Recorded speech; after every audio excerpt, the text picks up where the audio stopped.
Bien, donc je suis ravi d'accueillir aujourd'hui Jean-Baptiste Fresso, qui est historien des sciences, des technologies et de l'environnement, chercheur au CNRS et à l'École des hautes études en sciences sociales, après avoir aussi travaillé à l'Imperial College de Londres.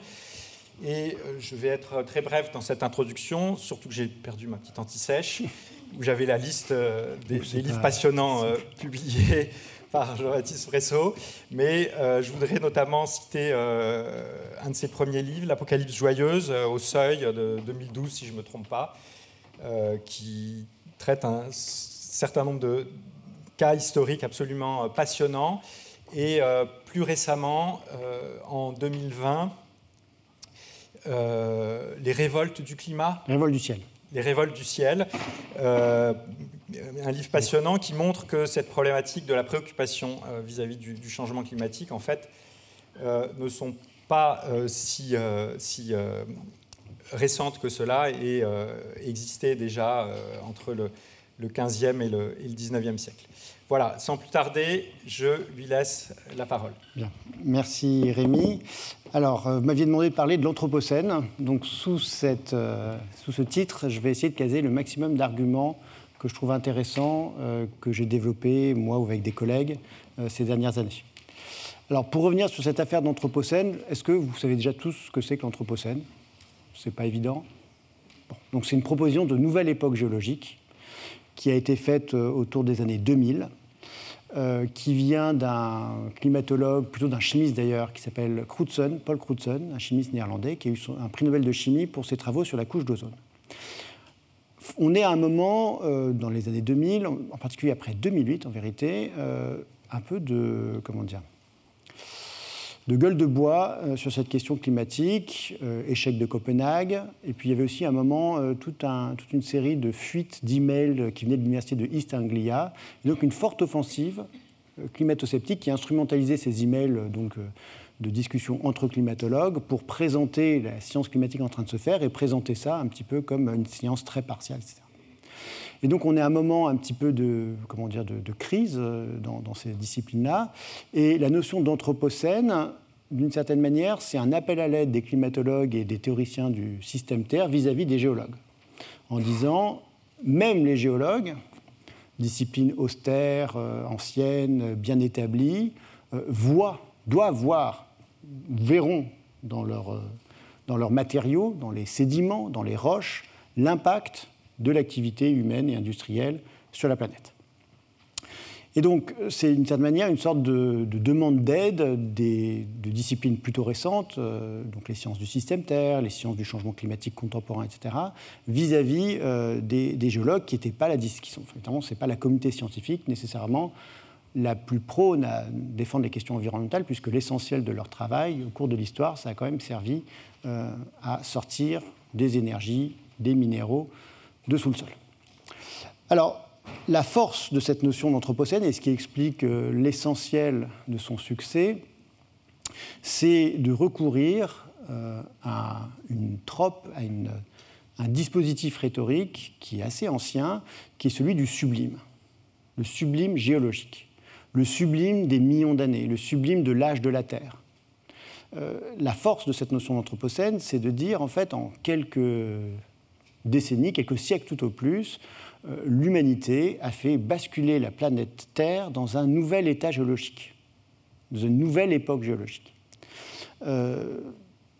Et pour bien faire comprendre l'énormité de ce qu'on fait sur la planète, une manière classique, c'est de recourir à des référents chronologiques très anciens. Par exemple, si je vous dis le nombre de parties par million dans l'atmosphère de CO2 est passé de 280 parties par million à l'époque pré-industrielle à 410 parties par million actuellement, tout le monde s'endort et personne n'en a rien à faire. Si on dit qu'il n'y a jamais eu autant de CO2 dans l'atmosphère depuis 4 millions d'années, on comprend qu'il se passe quelque chose d'absolument majeur sur la planète Terre.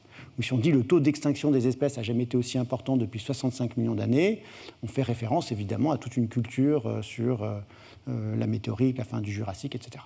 Donc il y a cette force symbolique, rhétorique, qui est très importante pour comprendre le succès considérable de cette notion d'anthropocène qui a largement diffusé au-delà des débats géologiques en histoire, en philosophie, en sociologie, dans les arts, etc. Le problème de cette notion d'anthropocène, c'est que si elle se réfère à ce sublime géologique, elle se réfère aussi, elle s'ancre aussi dans une vision très classique des problèmes environnementaux, qui était au fond la vision qu'on peut qualifier de néo-malthusienne. Qu'est-ce que je veux dire par là? C'est que la question de la croissance démographique et du trop-plein de population a été absolument centrale dans l'histoire longue de la pensée environnementale, en particulier en Angleterre et aux États-Unis. Ça, c'est quelque chose qu'on a tendance à oublier en France, parce que la France étant un pays plutôt en déclin démographique par rapport à ses rivaux au XIXe siècle, il n'y a jamais eu autant de réflexion et de ferveur intellectuelle autour de ces questions de trop-plein démographique et de croissance démographique comparée aux États-Unis et à l'Angleterre. Mais dans le monde anglo-saxon, la question de la bombe P, de l'explosion démographique, est restée absolument centrale dans les réflexions sur l'environnement. Et c'est pour ça que si vous prenez les grandes questions environnementales, mettons au milieu du XIXe siècle, une question clé, c'est l'épuisement des sols.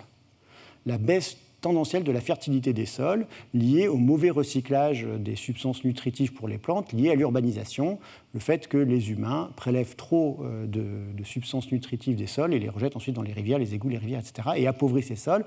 Et ça va produire une catastrophe gigantesque.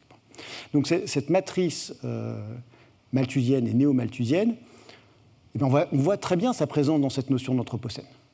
L'anthropocène, c'est l'humanité en tant qu'espèce collectivement responsable de la crise environnementale. C'est l'anthropos, l'humanité en tant qu'espèce biologique qui se reproduit, qui se diffuse.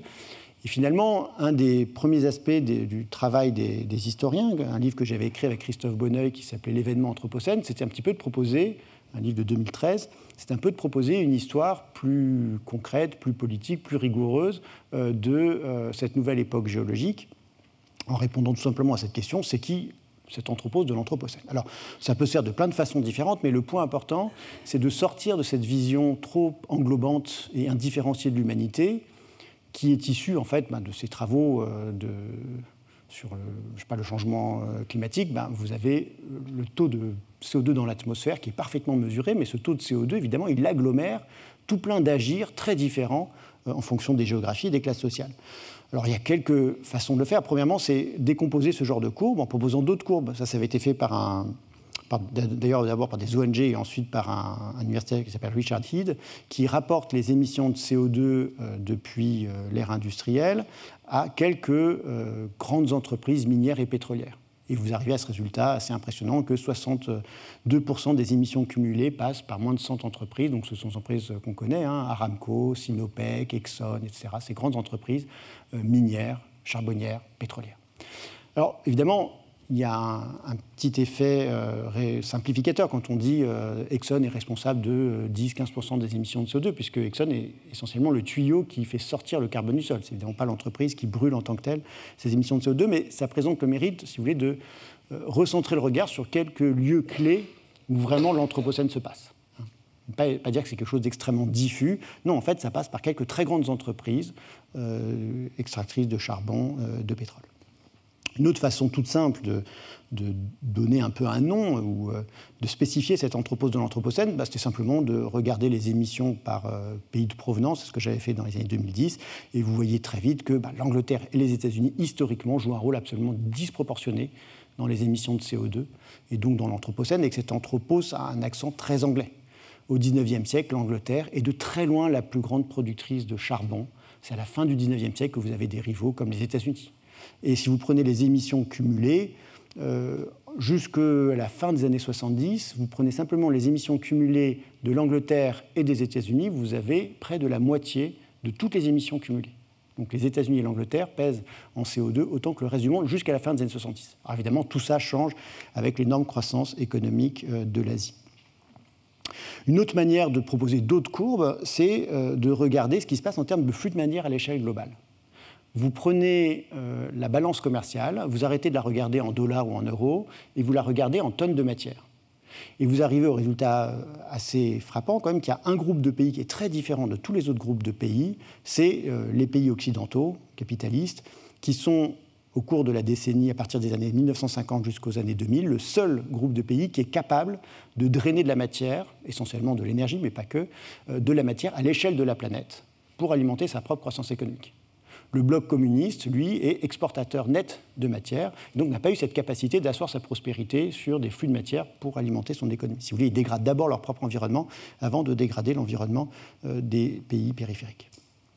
Alors, une deuxième question que l'Anthropocène posait pour les historiens, c'est, au fond, est-ce que l'Anthropocène était inévitable? Est-ce que c'était le destin naturel d'Homo sapiens? Alors, évidemment, on a tout plein d'exemples d'histoire des techniques. Parmi les techniques les plus dommageables, qui ont des conséquences les plus catastrophiques, au fond, sur l'environnement, qui montrent à quel point ce genre de grande transformation du monde matériel ne s'est pas fait dans la joie et la bonne humeur. Alors, un exemple assez que j'aime bien, c'est la question de l'automobile, dont a parlé Rémi il y a quelques instants. Si vous prenez le début de l'histoire de l'automobile, mais c'est une lutte à couteau tiré. À ses débuts, l'automobile, c'est un luxe pour une infime partie de la population et une nuisance pour le reste, l'essentiel de la population. Vous avez un livre magnifique de Peter Norton qui s'appelle Fighting Traffic, qui est sur les débats autour de l'automobile aux États-Unis dans les années 1920. Évidemment, ce qui se passe aux États-Unis se passera en Europe occidentale 40 ans plus tard. Il y a une énorme avance des États-Unis de ce point de vue-là sur l'automobilisation. Dès 1928, vous avez près de la moitié des foyers américains qui sont équipés d'une automobile. Donc ça a eu lieu vraiment beaucoup plus tôt. Et ce qu'il décrit, en fait, c'est une profonde haine de l'automobile au sein de la population américaine. Ne serait-ce parce que l'automobile tue beaucoup. Il y a énormément de morts, en particulier de piétons, tués par l'automobile, d'enfants. Et donc, par exemple, dans les années 1920, vous avez des grandes manifestations contre l'automobile qui sont organisées dans différentes villes américaines, des monuments aux morts inspirés des monuments aux morts de la Première Guerre mondiale contre l'automobile, où on a le nom des enfants et des personnes tuées par l'automobile, etc. L'autre point, c'est que l'automobile, elle s'impose face à un système technique qui était déjà avancé. Souvent, on peut entendre cet argument, surtout parmi d'ailleurs les défenseurs de l'automobile, en disant oui, mais s'il n'y avait pas l'automobile, on aurait eu 1 mètre de fumier dans les rues à cause des chevaux. Effectivement, il y avait énormément de chevaux dans les villes des pays riches à la fin du XIXe siècle, à Londres, à New York, à Paris, etc. Et ça posait tout un tas de problèmes, effectivement, de santé publique, de gestion des déchets, etc. Mais en fait, quand l'automobile se diffuse, tout le monde sait que ce qui est en train et ce qui s'est très fortement développé dans les dernières décennies, c'est le tramway, le transport collectif électrique. Alors, ce n'est pas parfaitement écologique, vu que c'est de l'électricité qui est essentiellement produite à partir de charbon, mais c'est en tout cas plus efficace. Et vous avez donc un système qui marche relativement bien, en particulier aux États-Unis, où au début du XXe siècle, vous avez chaque année 5 milliards de voyages en tramway qui sont réalisés. Dans un pays de un peu plus de 100 millions d'habitants, vous voyez, ça veut dire que c'était un mode de transport massivement utilisé, dont les gens étaient satisfaits, avec un fort potentiel de développement. Alors, l'histoire telle qu'elle est racontée par mes collègues historiens, c'est qu'en fait, après la Première Guerre mondiale, le coût des tramways augmente parce qu'on impose des règles de sécurité. On impose, par exemple, un 2e employé dans chaque tramway. En outre, les compagnies de tramway devaient, par contrat, maintenir la chaussée, maintenir la voirie qu'elles utilisaient. Or, cette voirie est de plus en plus abîmée par les automobiles, qui commence à se diffuser après la Première Guerre mondiale. Et donc, vous avez en fait ce paradoxe que le transport public collectif finance le transport individuel par voiture. Et puis, il y a un autre aspect qui va avoir lieu dans la décennie 1930, c'est des lois antitrust. Ces compagnies de tramway, elles sont possédées, elles font partie de grands conglomérats électriques. Westinghouse possède des compagnies de tramway, General Electric possède des compagnies de tramway. Elles ne sont pas forcément individuellement profitables, mais elles servent, en tout cas, elles atteignent un certain équilibre économique au sein de ces grands conglomérats électriques. Et en 1935, il y a une loi antitrust qui oblige les trusts électriques à vendre ces compagnies de tramway. On peut dire une loi antitrust, c'est plutôt bien pour l'économie, etc. Mais là, ça a eu un effet absolument catastrophique, c'est que ces compagnies de tramway, elles ont été rachetées en masse par des entreprises qui étaient des prête-noms, en fait, de Standard Oil, de General Motors et de Firestone, donc des industriels du pneu, de la voiture, de l'essence. Et évidemment, le cœur de leur business model, ce n'était pas de faire du transport électrique collectif, et elles vont s'employer, en fait, justement, à ne pas développer le tramway électrique, à laisser les entreprises électriques mourir d'elles-mêmes, ou même les remplacer tout bonnement par rien du tout, et donc obliger les gens à s'équiper de voitures. Et donc on arrive au paradoxe que la voiture individuelle, elle était perçue par tout plein d'éditorialistes dans les années 1910-1920 comme une aberration en ville. Autant le camion faisait sens, parce qu'un camion, ça remplace efficacement une charrette, autant la voiture individuelle, elle, était extrêmement critiquée. Or, ce qui se développe très fortement et très tôt, c'est la voiture individuelle. Le camion arrive plus tard, en fait. Aux États-Unis, vous avez 1,6 million de voitures en 1914, vous avez quelques dizaines de milliers de camions avant la Première Guerre mondiale. C'est seulement pendant la Première Guerre mondiale, puis dans les décennies suivantes, que le camion va vraiment se développer. En tout cas, la voiture était très critiquée, et pour autant, c'est bien ce transport individuel qui a été encouragé, qui s'est largement imposé. Et c'est vrai qu'aux États-Unis, maintenant, c'est assez difficile de trouver des compagnies de tramway. Alors, un point aussi important, il y a plein de points qu'on peut faire pour montrer à quel point l'Anthropocène, ce n'est pas simplement l'histoire du développement technologique et économique. C'est une histoire qui est beaucoup plus conflictuelle et beaucoup plus politique et beaucoup plus intéressante. C'est le rôle fondamental des technologies militaires dans l'Anthropocène. Et c'est un rapport d'ailleurs avec la santé publique, parce que si vous prenez les technologies militaires, une des grandes transformations produites par les technologies militaires, c'était dans l'agriculture, les usages des pesticides. Les pesticides viennent des gaz de combat, c'est les mêmes genres de molécules, c'est les mêmes ingénieurs, chimistes qui ont développé les premiers gaz de combat et les premiers pesticides. Et même, on pourrait dire que, par exemple, aux États-Unis, il y a tout un Chemical Warfare Service qui s'est développé à la fin de la Première Guerre mondiale, qui, après la Première Guerre mondiale, se retrouve un peu démuni parce que les armes chimiques ont été interdites par différentes conventions internationales à Genève dans les années 1920, et ils vont se reconvertir dans la production de pesticides. En fait, les militaires, vu qu'ils sont très bons pour tuer les humains, en fait, nous ont appris à tuer le vivant en général. Ça vaut pour d'autres disciplines et d'autres domaines. Si vous prenez la pêche est entièrement transformée par des technologies militaires. Le nylon, qui sert à faire maintenant des immenses filets, au départ, c'est inventé par Dupont pour faire des bas, sans doute. Mais ça a d'abord servi à faire des parachutes. C'est une invention qui apparaît en 1940, donc ça a surtout servi en fait, à faire des parachutes avant de faire des habits. Le GPS, ou les sonars d'ailleurs. Les sonars sont d'abord faits pour chasser des sous-marins et ensuite des bancs de poissons, puis les GPS pour guider des avions et après pour guider des bateaux de pêche, etc., etc. Donc on peut tout à fait raconter l'histoire de l'Anthropocène comme un thanatocène, comme une transformation profonde du système technique sous les coups des Première et Deuxième Guerres mondiales et des technologies militaires qui ensuite se diffusent dans le civil. Un exemple qui renvoie à l'exemple précédent de l'automobile, c'est le cas des autoroutes. Les premiers pays où se développe vraiment l'autoroute, alors il y a l'Italie, mais c'est assez modeste, mais c'est surtout l'Allemagne, sous Hitler. L'enjeu crucial dans un pays qui est très faiblement motorisé, comme l'Allemagne à cette époque. Il faut savoir que l'Allemagne, en 1933, est un pays pauvre, pas du tout une grande puissance économique, très peu de voitures. Les Allemands n'ont généralement pas les moyens de s'acheter des voitures. Et l'enjeu essentiel, c'est un enjeu militaire. C'est de résoudre le dilemme stratégique allemand, à savoir sa vulnérabilité face à une attaque coordonnée sur les fronts Est et les fronts Ouest. Et donc, il faut pouvoir transporter très très vite des troupes importantes. Et les automobiles, les immenses chantiers de construction d'autoroutes qui sont développés quand Hitler arrive au pouvoir, ça sert d'abord à ça.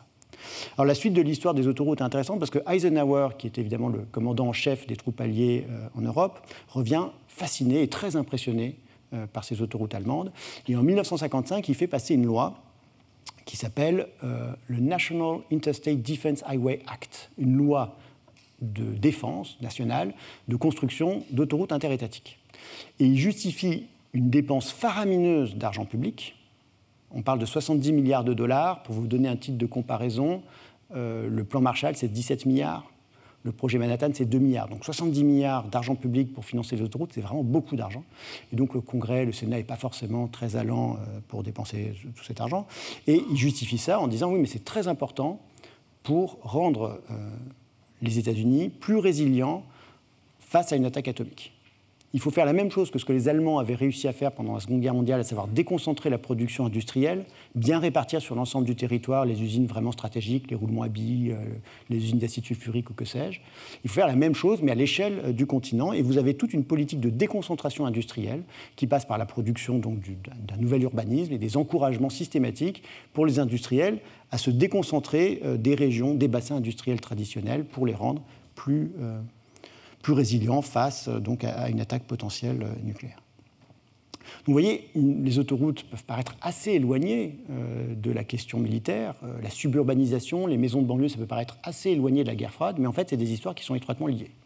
Il ne fait nul doute qu'il y a eu tout plein d'Américains qui voulaient avoir une jolie maison avec un joli gazon vert devant chez eux. C'est probable. Ça a été aussi fortement, vendu comme la clé du bonheur domestique. Il y a aussi toute une entreprise importante de promotion de la banlieue et de la maison individuelle, sachant qu'on a des textes très clairs qui montrent à quel point, dès les années 20, par exemple, il y a Hoover qui explique que quand on est propriétaire de sa maison, on a d'autres affects politiques que quand on est locataire en ville. Et là, la question, c'était évidemment la question du communisme. Il y avait encore cette angoisse, évidemment, de la Red Scare des années 1920. Mais en tout cas, cette suburbanisation et ce rêve de banlieue est rendu possible aussi par une débauche d'argent public et par des décisions qui ont été prises à un certain moment en lien, en partie, avec la question de la guerre froide. Donc, vraiment, deuxième argument que je voulais faire, c'était vous montrer qu'on aurait pu imaginer des trajectoires de développement historique, économique, technologique, qui peut-être nous auraient amenés dans l'Anthropocène à un moment ou à un autre. Parce que c'est compliqué, c'est ce genre d'argument contrefactuel. Vous pourriez me dire, oui, mais même sans la guerre, il y aurait eu ça. Parce que j'aurais pu vous parler de l'aviation. L'aviation civile est étroitement liée, évidemment, à une histoire de guerre et de Seconde Guerre mondiale, de production d'aluminium, de production de turbines, de réacteurs, etc. Certes, ça aurait pu avoir lieu, mais ça aurait eu lieu autrement, peut-être de manière plus démocratique, plus discutée, plus lentement. En tout cas, il y a une influence assez claire, à mon avis, du phénomène militaire dans les grandes technologies les plus dommageables pour l'environnement. Le troisième point que je voulais vous faire, et ça renvoie à des travaux plus anciens, dont l'Apocalypse joyeuse qu'a mentionné Rémi, c'est la question, pareil, un petit peu théorique, mais que je trouve intéressante. Est-ce qu'on avait conscience de ce qu'on faisait ? Ça, c'est un point qui me chagrine parce qu'en fait, dans pas mal de papiers de l'Anthropocène, les papiers de Crutzen, de Steffen et d'autres, il y a un discours très grandiloquent sur la découverte scientifique que représenterait l'Anthropocène, qui serait un immense changement de paradigme, au même titre que l'héliocentrisme, que Copernic, que Galilée, etc., etc. Il y a un discours très gratifiant de la part des sciences du système Terre sur leur propre excellence et la propre évolution scientifique qu'ils viennent de produire. Ce qui pose un certain nombre de problèmes, parce que si vous regardez les papiers sur l'Anthropocène, ils sont étroitement liés à un programme et un projet dont on parle, et on va parler de plus en plus, c'est la question de la géo-ingénierie. C'est-à-dire face à notre inaction pour décarboner l'économie, qui est quelque chose d'extrêmement compliqué, j'y reviendrai à la fin, face à la stabilisation au mieux des émissions de CO2, il faut un plan B, et le plan B, c'est les scientifiques qui le portent dans leurs mains, qui sont capables de le penser, de le théoriser, c'est d'agir directement sur l'atmosphère, en la rendant plus réfléchissante, en y injectant de l'acide sulfurique ou d'autres particules, pour renvoyer une partie de l'énergie solaire dans l'espace. Et donc, dans ces papiers sur l'Anthropocène, le cas de Crutzen est très clair, c'est au même moment qu'il commence à parler d'Anthropocène et qu'il commence à introduire dans le débat public cette question de géo-ingénierie. Donc, il y a un discours autour de l'Anthropocène qui est de dire, pendant 2 siècles, on était dans un Anthropocène un peu bêta, un peu inconscient, on a complètement changé le climat, mais maintenant qu'on a des sciences du système Terre, maintenant qu'on a des climatologues, on va pouvoir piloter le système Terre, avec cette idée du good Anthropocène, du bon Anthropocène, d'un Anthropocène guidé par des scientifiques du système Terre. Alors, l'histoire des sciences, là, montre à quel point cette histoire de prise de conscience soudaine est une fable. Et qu'on a plein d'exemples qui montrent à quel point les sociétés du passé étaient extrêmement préoccupées de questions environnementales pour des raisons archi-évidentes que vous avez tous en tête, c'est que c'était des sociétés agraires, pour l'essentiel de la population, qui dépendaient très étroitement de l'agriculture et donc de questions environnementales, de récolte, d'atmosphère, etc., et de sol. Alors, je vais vous donner quelques exemples. Le premier exemple, c'est la question de l'environnement au début de la révolution industrielle. Même si j'aime pas ce mot, il reste pratique de manière pédagogique, mettons à la fin du XVIIIe, au début du XIXe siècle. Au moment où les sociétés européennes commencent à s'industrialiser, commencent à s'équiper de dispositifs manifestement polluants, j'ai beaucoup étudié les usines chimiques en Angleterre et en France au début du XIXe siècle, c'est un moment où l'environnement joue un rôle absolument clé en médecine. On est dans un paradigme médical, dans une pensée médicale, où l'environnement, c'est ce qui détermine la santé des populations. On est dans un paradigme pré-bactériologique. Si on tombe malade dans cette salle, Ce n'est pas qu'on se sera tous refilé un virus qui s'appelle le Covid-19, c'est parce qu'en fait, il s'est passé quelque chose dans les airs, les eaux, les lieux. C'est une doctrine médicale qui se réfère à un traité du IVe siècle avant Jésus-Christ, des eaux, des airs et des lieux, de Hippocrate, et qui fait de l'environnement la chose vraiment importante pour comprendre la santé des populations. C'est une manière de comprendre en fait, le caractère collectif des phénomènes de santé. Et donc, la notion d'environnement, elle n'apparaît pas d'un seul coup dans un océan, dans un ciel sans nuages dans les années 70. Non, il y a une vieille tradition occidentale de réflexion sur les questions environnementales. Il y a une notion qui est très parlante et qui montre bien ce que je veux dire, c'est la notion de circumfusa. C'est la locution latine qui sert à décrire tout ce qui nous environne et qui est étudié, enseigné dans les facultés de médecine au milieu du XVIIIe siècle, en disant il y a les ingestas, c'est ce qu'on mange, les applicata, c'est la manière dont on se vêtit, et puis il y a les circumfusa, qui sont les choses très importantes, c'est tout ce qui nous entoure, l'état des environnements qui nous entourent. Et donc, à la fin du XVIIIe siècle, les médecins, je dirais un peu en pointe, à la mode, ils étudient ça. Ils étudient les choses environnantes, ils étudient les circumfusa. La Société royale de médecine, créée par la monarchie en 1776, en France, ça représente un peu la médecine moderne contre la médecine de la faculté qu'on décriait. Qu'est-ce qu'elle fait quand elle est créée ? Elle lance un programme de topographie médicale. Les topographies médicales, c'est un genre en médecine qui se développe fortement à la fin du XVIIIe siècle. Comme son nom l'indique, c'est une description d'un lieu, topographie médicale, donc description du lieu et mise en relation de l'état de la santé des populations. Et le point important auquel je voulais en venir, c'est qu'au sein de, évidemment, cette médecine environnementale, la question de la pollution, elle est très importante.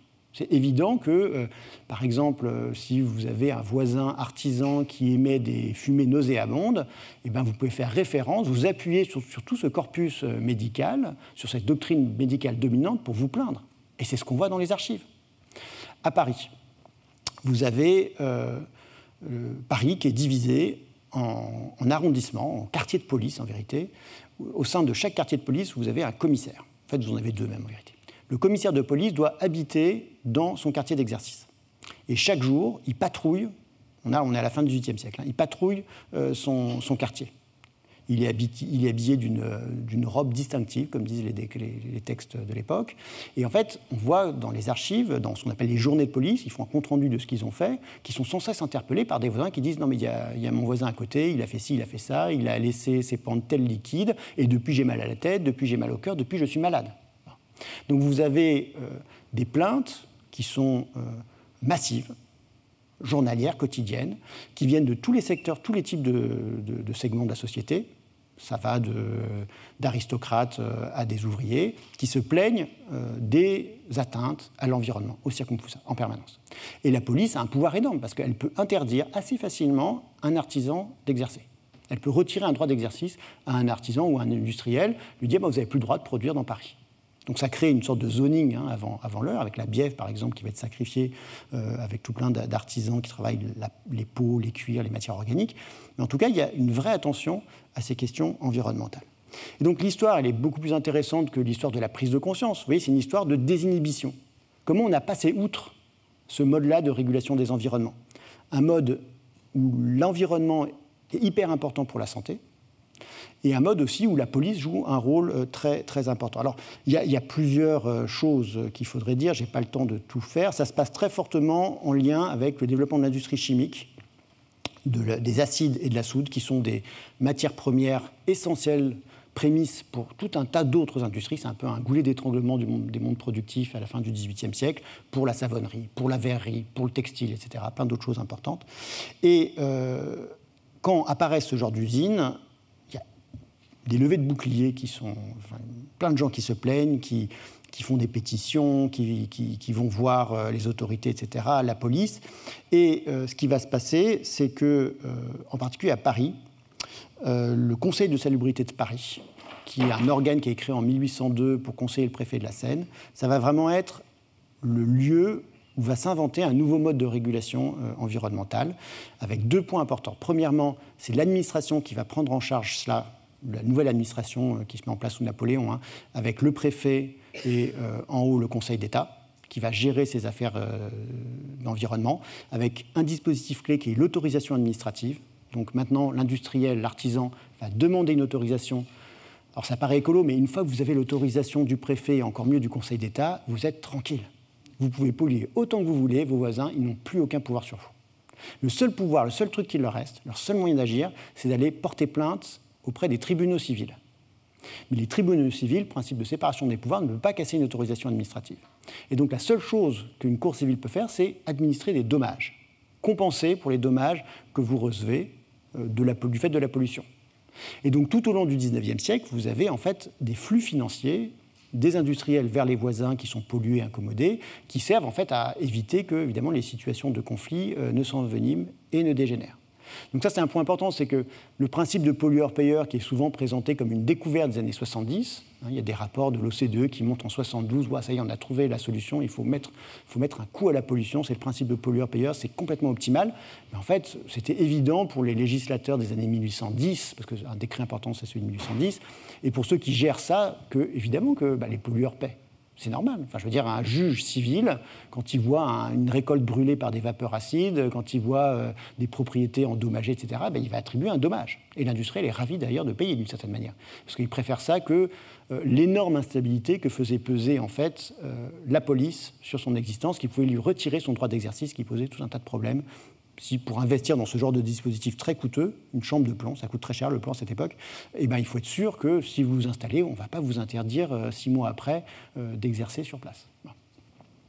Et le deuxième facteur important, c'est qu'il faut, d'une certaine manière, relativiser l'importance de l'environnement. Et là, il y a tout plein de médecins qu'on a retenus comme des grands noms de la santé publique. Je pense à Louis-René Villermé, qui est un des grands noms de l'hygiène publique du 1830. Louis-René Villermé, il est souvent lu rétrospectivement comme l'inventeur de la médecine sociale. C'est lui qui montre que, en gros, plus vous êtes riche, plus vous avez une longue espérance de vie. Mais il faut voir, en fait, il faut le lire dans l'autre sens. Il faut le lire à partir des années 1800. Il est au Conseil de salubrité de Paris. Depuis 1800, il y a une guerre larvée entre deux bourgeoisies, la bourgeoisie industrielle et la bourgeoisie rentière, celle qui possède des immeubles et qui les loue. Et le Conseil de salubrité se considère comme l'arbitre dans ce conflit, mais de fait, ils favorisent plutôt la bourgeoisie industrielle parce qu'eux-mêmes sont souvent des chimistes et des industriels. Bon, passons les conflits d'intérêts, ce n'est pas le plus intéressant. Mais le point important, scientifique, c'est que Louis-René Villermé et d'autres, il n'est pas le seul, va se mettre à étudier très précisément les liens entre conditions sociales et espérance de vie et mortalité pour invalider, relativiser d'autres causes qui étaient des causes environnementales typiques de la médecine néo-hippocratique et environnementale. Et par exemple, dans un article célèbre de 1829, il corrèle la mortalité dans Paris, non pas à la présence de la voirie de Montfaucon ou de choses qui sentent très mauvais, mais tout simplement aux rentes, aux impôts, aux loyers. Et il montre qu'en fait, c'est ça le facteur déterminant. Et donc, ça donne un argument très fort pour les autorités administratives, c'est de dire l'industrie, c'est peut-être incommode, c'est désagréable, mais au fond, ça crée une population plus riche et donc à terme une population en meilleure santé. Donc c'est un argument très fort de désinhibition, si vous voulez, sur ces questions environnementales. Alors, vous me direz, pour l'instant, je vous ai parlé que de questions environnementales locales, de voisins qui se plaignent d'une usine, etc. En fait, il y a le même genre de conscience des problèmes, de manière différente, sur la question de l'environnement global. L'idée que la Terre est un système, même un animal, un être vivant, une machine, il y a plein de métaphores possibles. En tout cas, l'idée, cette vision systémique de la Terre qu'on retrouve maintenant à la mode avec cette idée de Gaïa, de l'hypothèse Gaïa, vous avez sans doute entendu parler.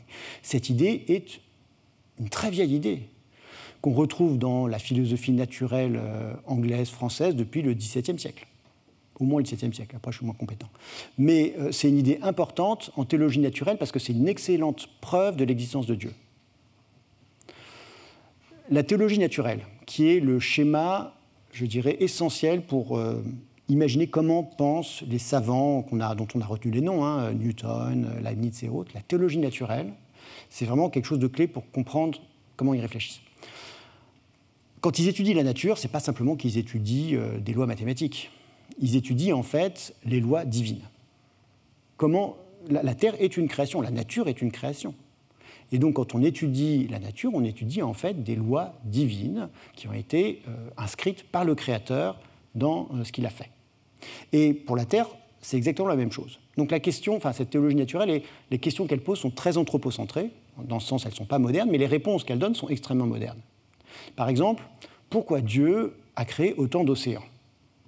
Sur la Terre, il y a beaucoup d'océans et peu de terres habitables. C'est quand même un peu bête. C'est quand même beaucoup plus utile d'avoir des terres pour cultiver du blé, des céréales, que des grands océans. Alors, à quoi ça sert les océans ? Ça sert à faire de l'évaporation. Ça fait des masses d'eau qui s'évaporent, en particulier sous les tropiques, qui circulent dans l'atmosphère et qui vont retomber sur les zones fertiles et, comme ça, irriguer et fertiliser les sols. Pourquoi Dieu a créé des montagnes ? Pareil, les montagnes, c'est quand même moins pratique que des belles plaines fertiles. Alors les montagnes, c'est comme la pointe de l'alambic où vont se condenser les vapeurs qui ont circulé dans l'atmosphère. Les vapeurs d'eau se condensent, ruissellent sur les pentes, érodent les sols et fertilisent les plaines des pays tempérés. Donc vous voyez, vous avez en fait une réponse qui est intéressante parce que vous avez une vision complètement systémique, si vous voulez, de la planète Terre, de ce grand cycle biogéochimique, pour employer un terme contemporain, de l'eau, qui était quelque chose qui obsédait les savants et les théologiens naturels à partir du milieu du XVIIe siècle au moins. Alors, dans ce cadre de pensée-là, la question qui se pose naturellement, qu'est-ce que fait l'homme là-dedans ?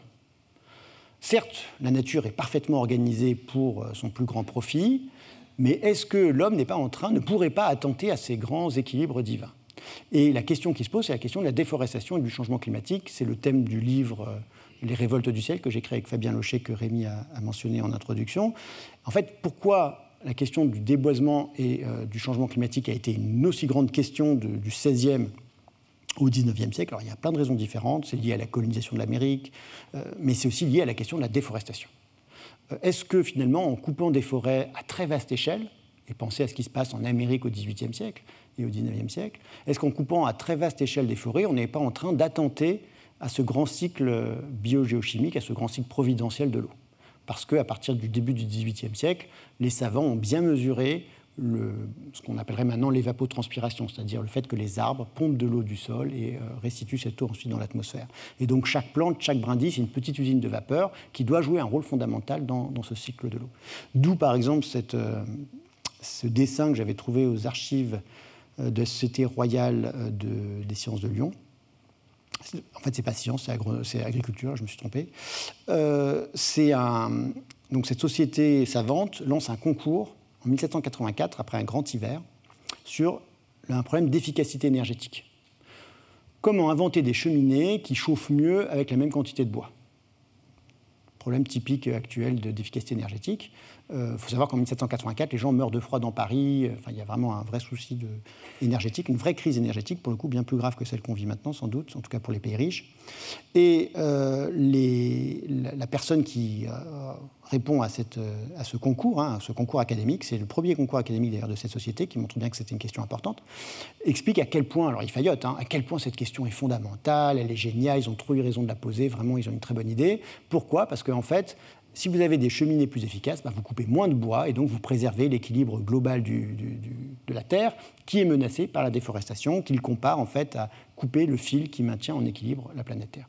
Donc vous voyez, vous avez en fait des questions, cette vision systémique de la Terre qui pourrait basculer dans un état absolument catastrophique est déjà largement présente à la fin du XVIIIe siècle. Alors je vais aller plus vite.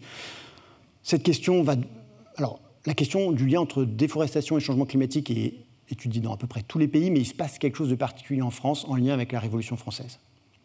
Pourquoi ? Parce que sous la Révolution, on a un nouveau problème, c'est comment gouverner un peuple de paysans libres. Des paysans et des propriétaires de forêts qui ont le droit de faire ce qu'ils veulent dans leur forêt. Et une manière de gouverner ce peuple-là, c'est de leur inculquer l'idée que s'ils coupent des forêts, s'ils coupent trop de bois, s'ils abîment les forêts, alors ils pourraient produire une catastrophe climatique et donc ça leur retomberait dessus. À terme, ils produiraient leurs propres problèmes agricoles et économiques. Et donc, sous la Révolution, il y a toute une armada d'agronomes, ça passe à travers les curés, qui diffusent cette idée d'un lien entre arbres et climat. Le ministre de l'Intérieur, François de Neufchâteau, en 1797, il lance une sorte de grande fête de l'arbre. Vous vous souvenez sans doute des arbres de la liberté sous la Révolution, mais il dit c'est pas suffisant ça. C'est pas un arbre, ça sert à rien. Ce qu'il faut, c'est planter des forêts entières et inculquer aux enfants l'idée qu'il faut respecter les arbres parce que sinon vous aurez du changement climatique. Donc, vous vraiment, on a une sorte d'acculturation à cette idée-là en France. Et au moment de la Restauration, en 1821, on est après l'année sans été de 1816 liée à l'explosion du Tambora, un volcan en Indonésie, qui a perturbé le climat à l'échelle globale.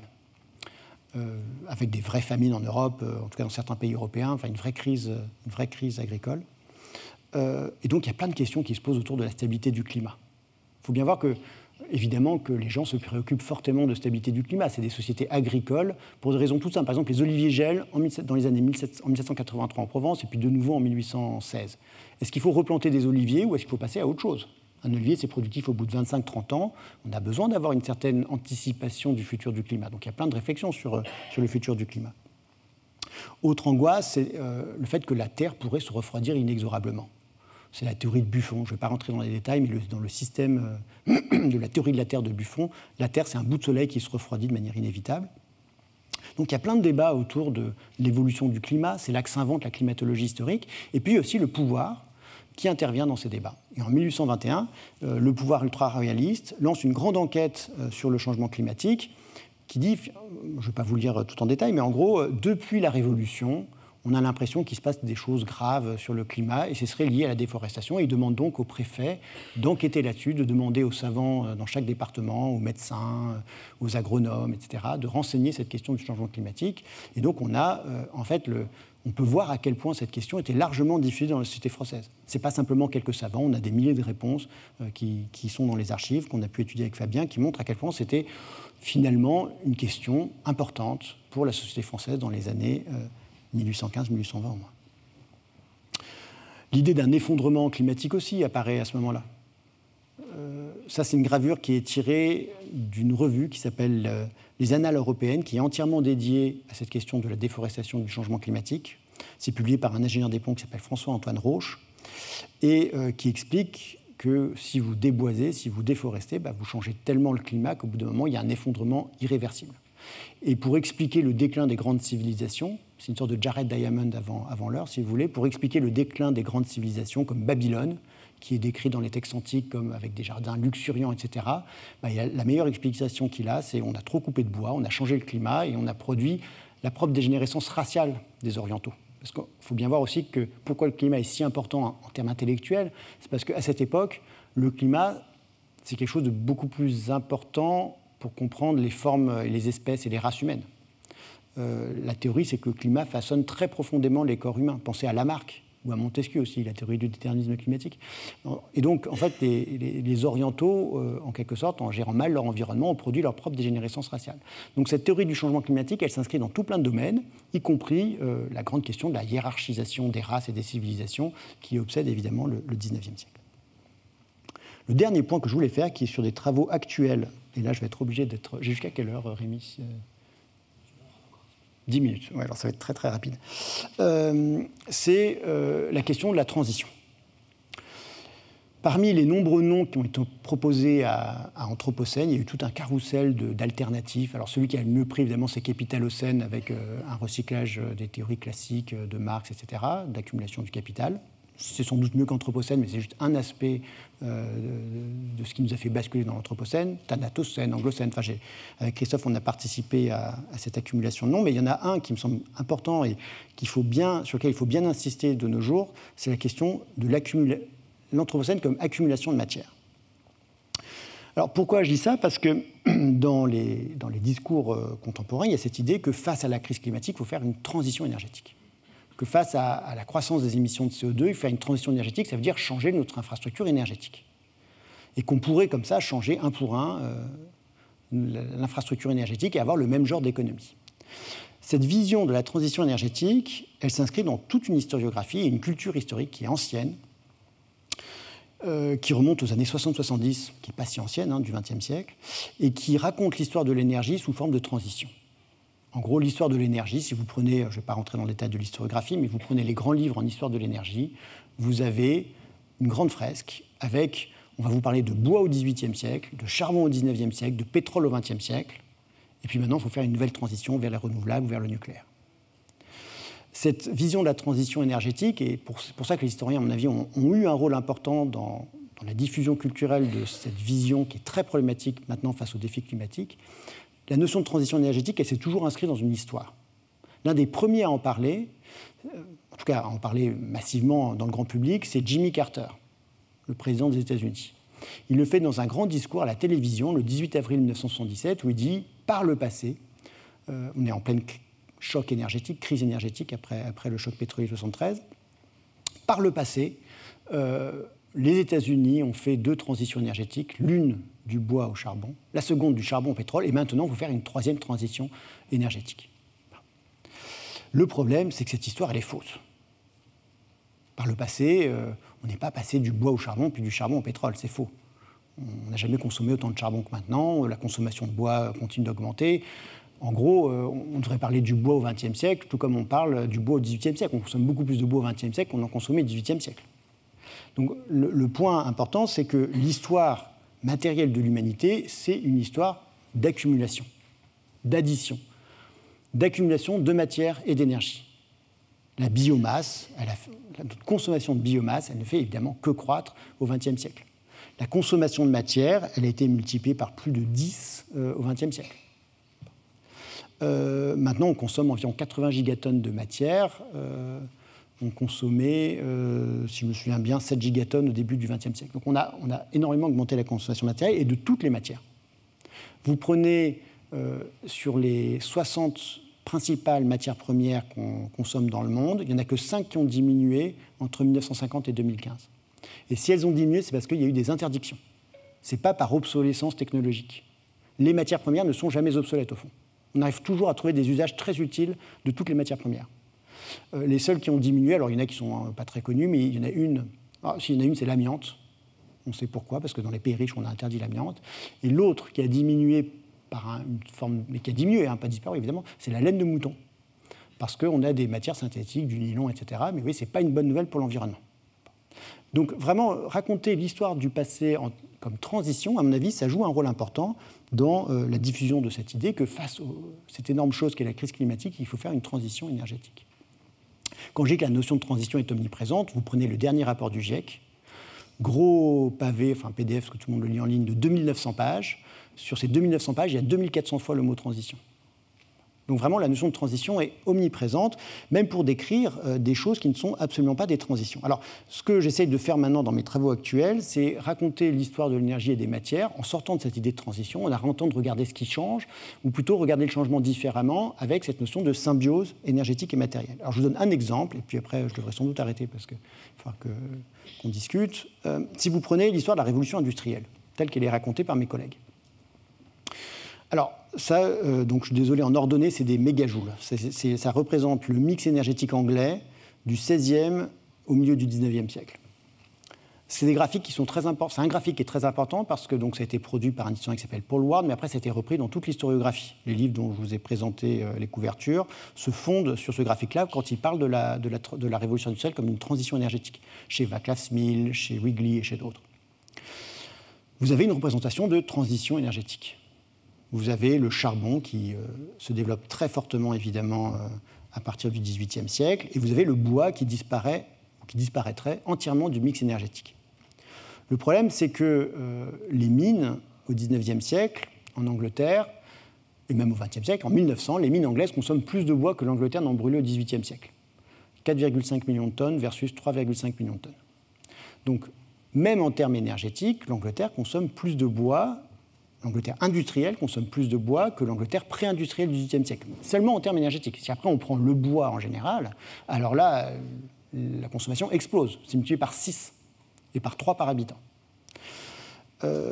Cette question, je la trouve intéressante. Enfin, je travaille pas mal en ce moment parce que je trouve que ça permet de montrer ce que c'est que faire une vraie transition énergétique. C'est-à-dire combien de temps les énergies renouvelables vont prendre pour se désencastrer des fossiles qui les voient naître. C'est une autre manière de poser la question d'une vraie transition énergétique. Combien de temps ça prendra pour que des éoliennes permettent de faire des éoliennes, que des éoliennes permettent de faire des éoliennes qui fabriqueront des batteries, qui permettront aussi de faire des voitures électriques, et tout ça fonctionnera gentiment à l'électricité solaire et éolienne. Combien de temps ça peut prendre, ça ? Je n'ai pas de réponse, mais en tout cas, si on prend une analogie historique, on voit que c'est quelque chose de très compliqué. Pour ce qui concerne le charbon a dépendu du bois jusqu'à très tard. Ça, c'est les consommations de bois de mine en Europe, en URSS, aux États-Unis et en Chine, dans la seconde moitié, enfin dans le XXe siècle jusqu'aux années 1970, vous voyez que malgré les efforts, parce que ça coûte cher quand même l'étayage au bois, et puis ça consomme énormément de bois, malgré les efforts de se passer du bois, les compagnies minières n'y arrivent pas pour plein de raisons en fait. C'est parce que il faut étayer en fait des milliers de kilomètres de galeries. Il faut le faire en permanence, il faut remplacer les étais parce que les étais sont cassés par la pression des sols, par l'humidité, etc. Et c'est seulement en fait... Alors, il y a la modernisation des mines qui, évidemment, dans les années 60, n'ont rien à voir avec les mines même des années 1920, fait qu'on consomme moins de bois à la tonne de charbon. Mais en fait, il faut attendre les mines à ciel ouvert pour vraiment que le charbon se dégage de sa dépendance avec le bois. Mais il rentre dans une nouvelle dépendance avec le pétrole, puisque, évidemment, les mines à ciel ouvert reposent sur des engins pétroliers. Alors, le cas des mines est juste un des exemples, si vous voulez, des grands systèmes techniques qu'on associe traditionnellement au charbon et au fer, mais qui en fait consomment énormément de bois. Les chemins de fer. Les chemins de fer, on aurait dû appeler ça des chemins de bois, ça consomme bien plus de bois que de fer. Les chemins de fer américains, ça consomme 20% du bois d'œuvre américain dans les années 1900. Des quantités absolument faramineuses. Et donc, si vous voulez, le point, je pourrais multiplier les exemples. Si vous prenez le pétrole, et donc le pétrole n'a pas remplacé le charbon, tout simplement parce que le pétrole, ça sert à tourner des voitures, et rien que pour produire une voiture, vous avez besoin de beaucoup de charbon pour produire l'acier, pour produire l'électricité, pour produire le verre. Donc, plus vous avez de pétrole, plus vous consommez de charbon, en fait. Donc, il faut vraiment, à mon avis, bien faire comprendre que cette question, si on prend à l'échelle globale et à l'échelle systémique, la notion de transition n'a pas grand sens. La notion importante, c'est plutôt des notions de symbiose, de codépendance, de solidarité entre les différentes énergies et matières premières.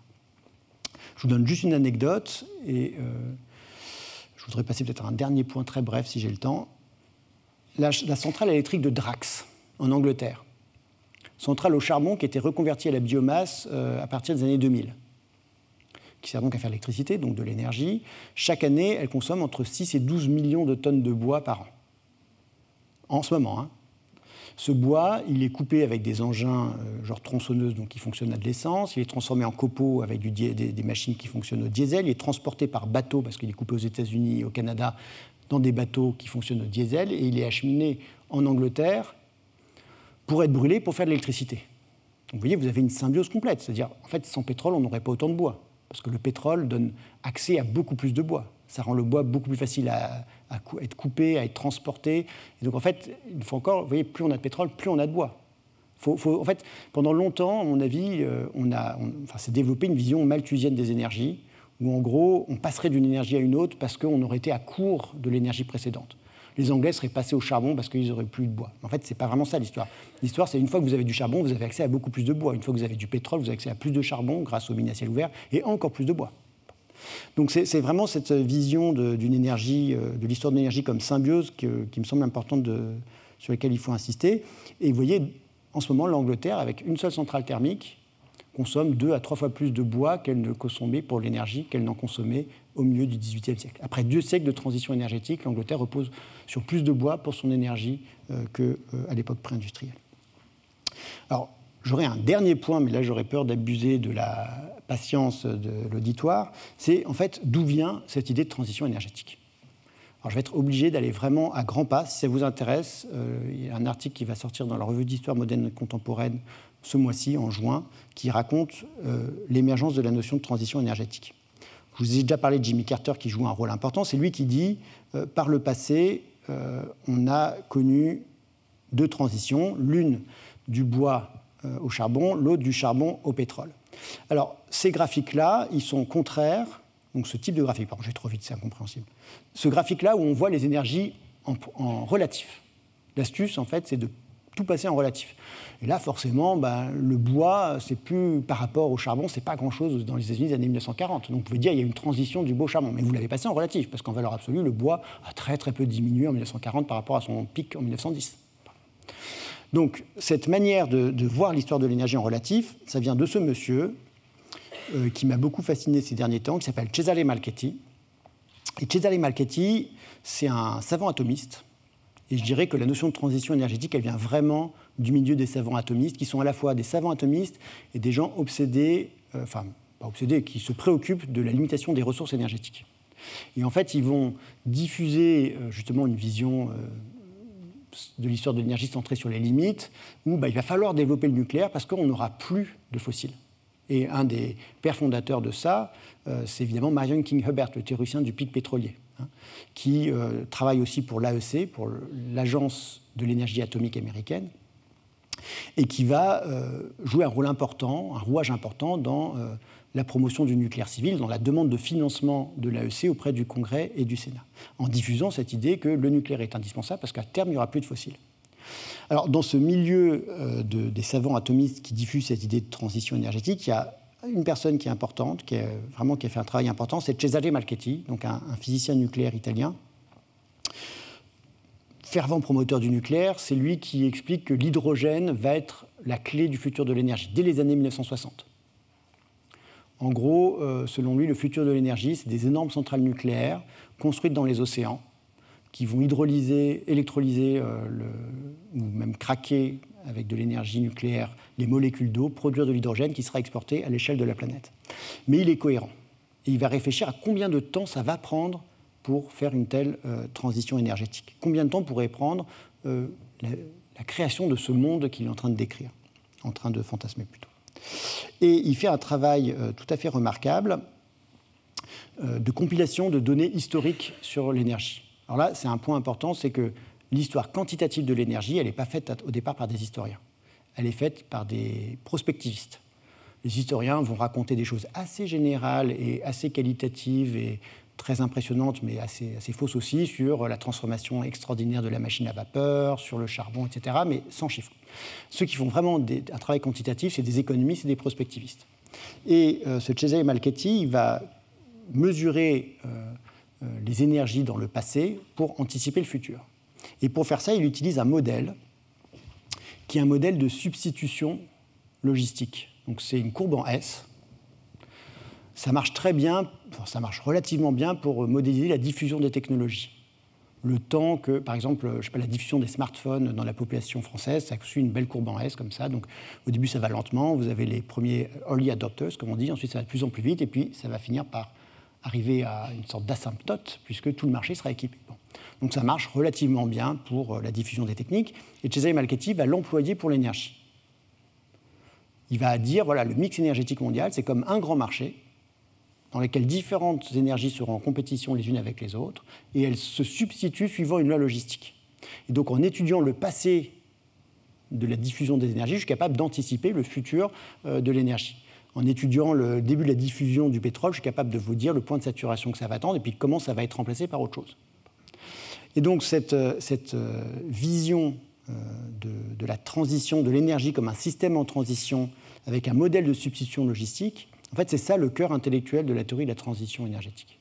Et si vous demandez en ce moment aux experts du solaire, etc., et j'en connais, des amis, ils me disent « Non, je vous assure, là maintenant, ça y est, c'est parti, parce que regardez le taux de diffusion du solaire, ça y est, on est sorti du point où la courbe est toute basse. Maintenant, on est rentré là, ça va aller très très vite, ça va être hyper rapide. » Et dans le rapport du GIEC, où je vous disais, il y a 2400 fois le mot « transition », alors évidemment, dans le rapport du GIEC, il y a tout plein de choses. Il y a plein d'auteurs différents qui disent des choses différentes, qui font référence à des papiers différents. Je ne peux pas vous dire le GIEC dit que, parce qu'en fait, le GIEC dit 1000 choses différentes. En tout cas, dans le dernier rapport du groupe 3, il y a tout un chapitre, le chapitre 2, si je me souviens bien, qui explique à quel point, maintenant, ça pourrait aller très vite. Ça pourrait aller bien plus vite que par le passé, la transition énergétique. Même si par le passé, d'ailleurs, il n'y a pas eu de transition énergétique, j'insiste sur ce point. Ça pourrait aller bien plus vite, parce qu'en fait, on ne se rend pas compte, mais en fait, derrière le caractère très déprimant des agrégats globaux, où on a 80% d'énergie qui dépend des fossiles, c'était pareil dans les années 70, pareil dans les années 80, derrière cette énorme stabilité, en fait, il y a des phénomènes de diffusion qui sont en partie exponentielles à partir d'un certain moment, et on commence à rentrer, vous voyez, où ça va aller très très vite grâce à cette courbe de diffusion logistique. Et donc cette vision du monde énergétique comme un système qui en soit en transition, où les énergies se diffusent suivant des lois logistiques, ça joue vraiment un rôle fondamental dans la manière dont les chercheurs, les spécialistes, les experts, les prospectivistes pensent la question énergétique et la question de la solution vis-à-vis du changement climatique. Et c'est ça qui justifie la question de la transition. Je voudrais finir sur une dernière diapositive. C'est pour vous dire que les travaux de Cesare Malchetti, qui fait dans les années 74-75 et qui sont publiés par le IASA, qui est un groupe important de prospective qui est créé non loin de Vienne à la fin des années 1960 et qui a tout un groupe énergie où il y a tout plein d'experts qui passent, enfin vraiment qui jouent un rôle de plateforme pour la prospective énergétique à ce moment-là.